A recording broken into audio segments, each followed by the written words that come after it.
네, 안녕하세요. 현범TV 노현범입니다. 옛날 얘기 하나 하면서 시작을 해볼까 합니다. 굉장히 오래된 옛날 얘기죠. 상고시대라고 해가지고 역사책에도 제대로 나오지 않는 그런 시기의 이야기거든요. 근데 은나라라고 들어보셨나요? 은나라라고 하면은 우리가 이제 보통 은허라고 해서 갑골문 이런 것들 이야기할 때 나오는 그 갑골문이 출토된 곳이 은허라고 하는 은해폐허라고 하는 동네라고 그래가지고 그 나라가 이름이 은나라인데, 사실 은나라라고 하는 곳에 있는 사람들은 자기 스스로를 상인이라고 불렀습니다. 상나라 사람이다. 상인. 어디서 많이 듣던 거 아닙니까? 상인? 예, 그 상인 맞아요. 그러니까 우리가 왜 뭔가 물건을 거래하고 팔고 할 때 쓰는 그런 것들을 상인이라고 그러지 않습니까? 그런 팔고 하는 사람들을 상인이라고 그러잖아요. 그 상인이 여기에서 나왔어요. 그 은나라가 대표적으로 갖고 있었던 것 중에 하나가 화폐가 있었죠. 그 화폐를 뭘로 사용했죠? 예, 조개입니다. 그 화폐, 조개패자 그건 맞나? 아닌 것 같은데. 화폐 기반이 조개였죠. 여튼 그런 식으로 해서 물물거래가 아닌 이제 화폐를 기반으로 한 거래를 했었고, 그런 특징들이 결국에는 그 언어에 남아가지고 상인이라고 하는 사람들이 생긴 겁니다. 돈을 가지고 거래를 하는 사람들. 그런 상나라가 시작할 때 이야기였어요.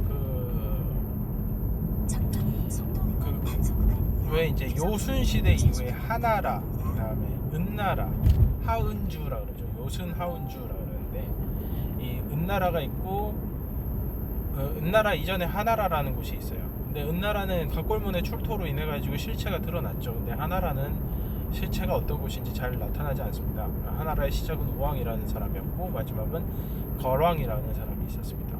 이제 그 폭군의 대명사 중에 하나가 이 거왕이죠. 걸주라고 해가지고 폭군들을 고대 폭군을 이야기할 때 걸주라는 얘기를 하는데요. 이게 하나라의 마지막 왕인 거왕과 그 다음에 은나라, 상나라의 마지막 왕인 주왕, 수왕이라고도 부르고요. 이 둘을 의미하는 건데요.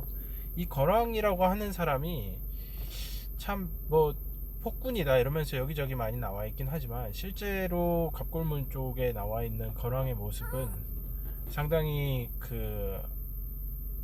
호쾌한, 그리고 어진 그런 사람의 모습이었습니다. 그러니까 사실 왕이 폭군이어가지고 나라가 멸망하는 게 아닌 경우가 많아요. 은나라의 마지막 왕인 주왕도 기골이 장대하고 품은 뜻이 커서 사나이의 대장부다라고 이야기하기도 하고, 머리도 좋고 이런 이야기도 굉장히 많이 나옵니다. 그러니까 사실 가지고 있는 시스템, 국가가 가지고 있는 시스템의 어떤 한계, 그 다음에 환경의 변화, 이런 것들이 나라를 망하게 하는데 큰 영향을 미치지, 오히려 사람 하나의 기량이나 능력은 생각보다 그렇게 많은 영향을 안 미칠 수도 있겠다라는 생각이 많이 드는 부분들 중에 하나가 이제 하은주, 고대 3국가, 중국의 고대 3국가인 하은주의 교체 과정인데요. 거랑과 그 다음에 이름이 기억이 안 나네. 은나라의 첫 번째 왕이 아니라 첫 번째 왕은 그 이전부터 있었죠. 봉신된 상태에서 있었으니까. 거랑과 은나라의 시작을 알린 태조쯤 되는 사람이 있겠죠. 그 사람의 전투가 있었을 때 제3의 세력이 있었어요. 제3의 세력이 이들을 방관하고 있다가 결국에는 거랑이 지고 은나라가 이기고, 하나라가 지고 은나라가 이기게 되자 은나라한테 복속하게 되는 과정들을 이야기를 하면서 어떤 사람이 그런 평을 했었습니다. 싸울 때 싸우지 않으면 무신의 가호를 얻지 못한다, 이런 이야기를 했었거든요. 요즘 정치판이 사실 좀 그런 모습들이 많이 있어요. 최근에 이제 비례대표 관련해가지고 연합 비례정당 이런 것들 만든다고 민주당 밑에서 사람들이 이렇게 오고 기어가지 않습니까? 사실 실리적인 부분에서 따지고 보면 일단 들어가고 나면 한석은 보장을 받지 않겠느냐라는 실리의 개념을 가지고서 뭐 우리미래라든가 미래당, 녹색당, 민중당도 뭐 들어가고 싶어하는 거고 기본소득당 등등등 한석씩 얻기 위해서 그렇게 가고 있습니다. 그게 이제 실리라고 하는 거죠. 근데 실제로 사람들이 잘 이해를 그게 들어가는 사람들이 자기들이 굉장히 그 실리를 중시하는 실용주의자라고 생각을 하는 것 같은데 실제로 실리라고 하는 거 이런 실리론들이 가지고 있는 문제점이 있어요. 뭐냐면 자기가 실리를 챙기면 상대방은 양보만 할 겁니까? 실리를 챙기는 사람들과 연합을 하기 위해서는 또 당시 실리를 챙기는 상대방이 있게 마련입니다. 그러니까 민주당은 지금 어떤 식으로 하고 있죠? 민주당이 하고 있는 거는 명분만 챙기고 그 안에서는 자기들이 조정 가능한 의석을 갖고 하겠다. 이런 형태로 갖고 하고 있어요. 뭐 탈당도 사실상 안 시키려고 하는 것 같기도 하고 뭐 이제 비례로 연합했다가 나중에 그 해산을 하면서 탈당을 하고 이런 것들이 없는 그런 상태로 갖고 가는 것 같거든요. 이런 걸 보면 뭐 요즘 셀프 제명도 안 된다 뭐 이런 얘기도 하고 있긴 합니다만 이런 걸 보면 그 뭐랄까 사람들이 싸워야 할 때를 잘 모르는 것 같아요. 사실 이번에 정의당 같은 경우에는 얼렁뚱땅 물론 초반부터 스탠스는 명확했습니다. 하지만 선거제 개편 과정에서 워낙에 민주당에다가 뒤통수를 많이 맞다 보니까 아주 뭐 지도부도 그렇고 당원들도 그렇고 질릴 대로 질려가지고 민주당이 뭐 하자 그러면 일단 의심부터 하고 보다 보니까 초반부터 벽을 쌓아놓은 게 있어요. 이 벽을 쌓아놓은 거에 대해서 비판하는 의견들도 은근히 있었고요. 근데 만약에 정의당이 지금 시점에서 떨어져 나온다 그러면 진짜로 명분도 없이 실리조차 만들지 못하고서 떨어져 나오는 꼴이 됩니다. 근데 초반부터 바로 벽을 세워놓고 안 가게 되니까 그냥 싸울 때 싸우니까 어떻게 됩니까? 지금은 비례대표 연합 위성정당을 만들려고 하는 두 양당에 비해서 상당히 제3세력으로서의 그런 그 위신을 잘 세웠다고 할 수 있어요. 잘 싸운 겁니다, 사실. 뭐 그 와중에 잡음이 많았을지 모르겠지만 여튼 정의당은 넘어가지 않았어요. 하지만 녹색당은 어떻게 되죠? 그 다음에 기본소득당은요? 민중당은요? 민중당 같은 경우에는 자기 모순이 너무 심했어요. 톨게이트 노조에서 그렇게 오랫동안 싸웠던 우리 그 열사님들을 놔두고 그분들이 민중당에다가 지지선언하고 민중당에 가입을 했는데 정작 민중당은 그 이강래를 공천한 민주당과 함께 연합을 하겠다 그러면 명분은 어디고 실리는 어디 있는 겁니까? 그래갖고 뭐 되면 모르겠는데 민주당도 그거 싫어해요. 오지 말라고.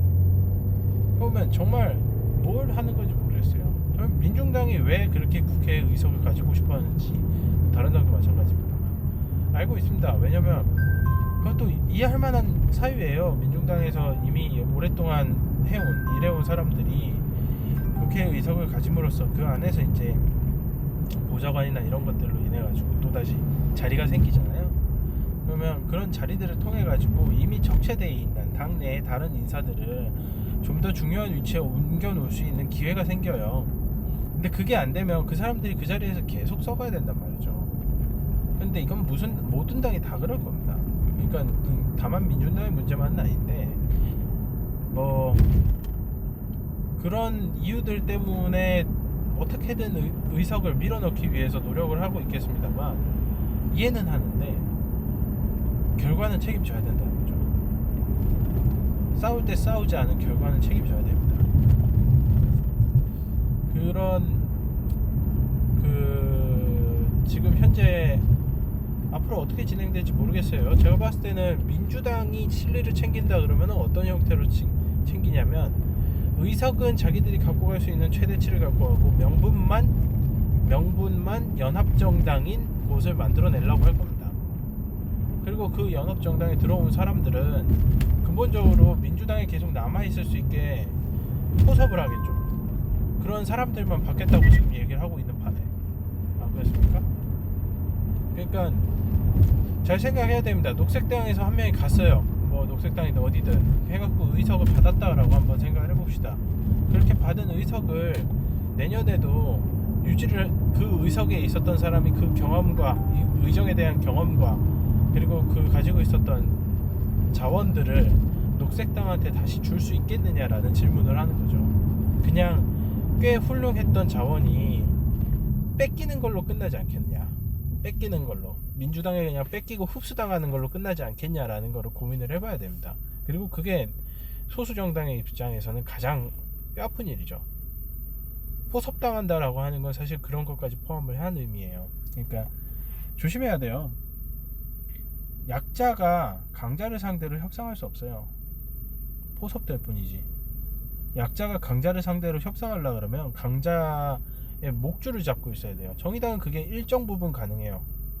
왜냐면 지역구에다가 내가지고 경합지역을 다 박살낼 수 있거든.